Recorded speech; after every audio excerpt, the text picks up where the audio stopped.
मुंबई शहर में एक बार फिर मंकी मैन की दहशत के कारण लोगों की रातों की नींद हराम हो गई है। यहाँ पर आप देख रहे होंगे कि इनके हाथ में डंडे हैं।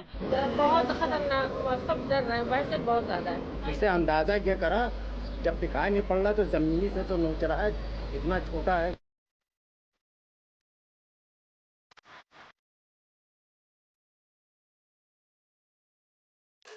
अब ये बताइए मैं उसको क्या मान सकता हूँ? इधर क्या बंदर का है तो इधर आदमी, तो मैं उसको क्या मानूं? मान लीजिए बंदर भी होता कूद कर जाता, ये तो है ही ना, कूद कर जाता, फिर वो तो कुछ दूर में पेड़ पर जाकर तो बैठ जाता। दिल्ली, साल था 2001।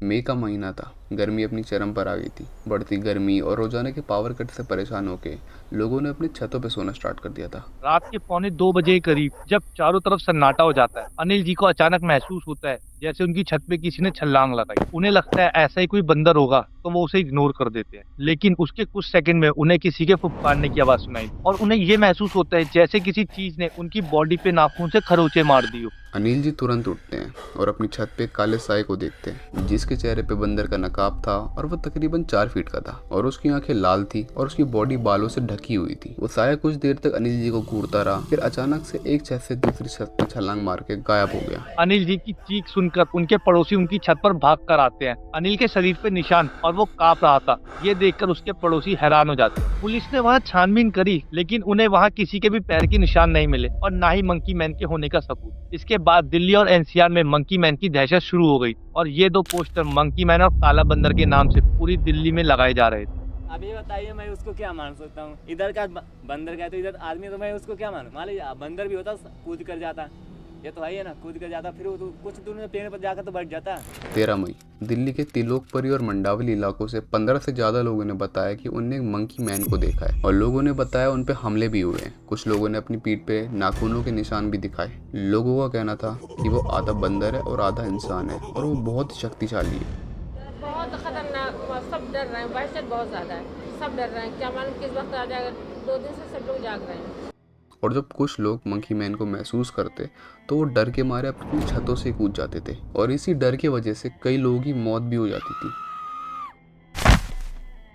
15 मई को सुमन नाम की एक प्रेग्नेंट औरत अपनी छत पर रात को सो रही थी। तभी पूरे मोहल्ले से चिल्लाने की आवाज आती है, भागो काला बंदर आया, भागो काला बंदर आया। सुमन उस रात छत पर अकेली थी। डर की वजह से सुमन जल्दबाजी में छत से भागने लगी और नीचे उतरते समय उसका पैर सीढ़ियों से फिसल गया। उसे इमरजेंसी में हॉस्पिटल ले जाया गया, लेकिन सुमन ने उस रात अपना दम तोड़ दिया। काला बंदर या मंकी मैन कुछ भी कह लो, इसका डर दिल्ली में बहुत ज्यादा बढ़ गया था। उसी रात कई लोगों ने एक बाबा को मंकी मैन समझकर बहुत पीटा। बाबा को बहुत चोट आई थी। दिल्ली के लोग उस टाइम पर किसी को भी शक के बयान पर ही पीट देते थे। जिन लोगों ने भी मंकी मैन को देखा वो बताते उसकी लाल आंखें हैं और वो अपने हाथों में लोहे के पंजे पहनता और तकरीबन 4 मीटर लंबा था। नहीं, हमने देखा नहीं उसकी, उससे अंदाजा ये करा, जब दिखाई नहीं पड़ रहा तो जमीनी से तो नोच रहा है, इतना छोटा है।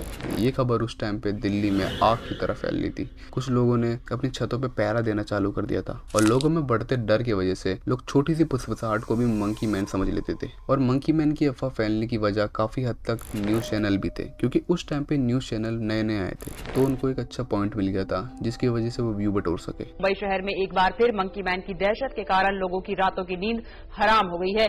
लेकिन सवाल ये है कि मंकी मैन सच में था?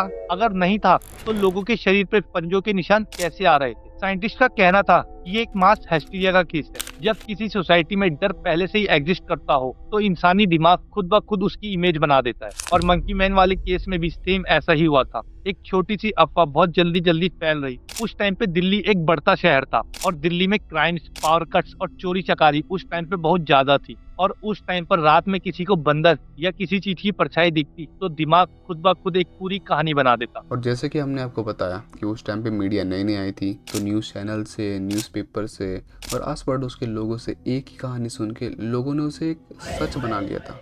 अगर हम उस टाइम के दिल्ली के लोगों से पूछते तो मंकी मैन उनके लिए कहानी नहीं थी, वो एक हकीकत बन चुकी थी जो लोगों के मन में डर की तरह बैठ गई थी। कुछ लोगों ने तो मंकी मैन को हनुमान जी का अवतार समझकर हनुमान चालीसा और लाल कपड़ा बांधना शुरू कर दिया था ताकि वो मंकी मैन के हमले से बच सके। पहले तो पुलिस ने उस एरियाज में पावर कट बंद करे जहाँ पे मंकी मैन के केसेस ज्यादा आ रहे थे, ताकि लोग अपनी छतों पे नहीं अपने घर के अंदर आराम से सो सके। उसके बाद पुलिस ने फेक केसेस फाइल करने वालों को अरेस्ट करा, उनके ऊपर कार्रवाई करी, जिसकी वजह से फेक केसेस केसेस धीरे धीरे करके कम होने लगे।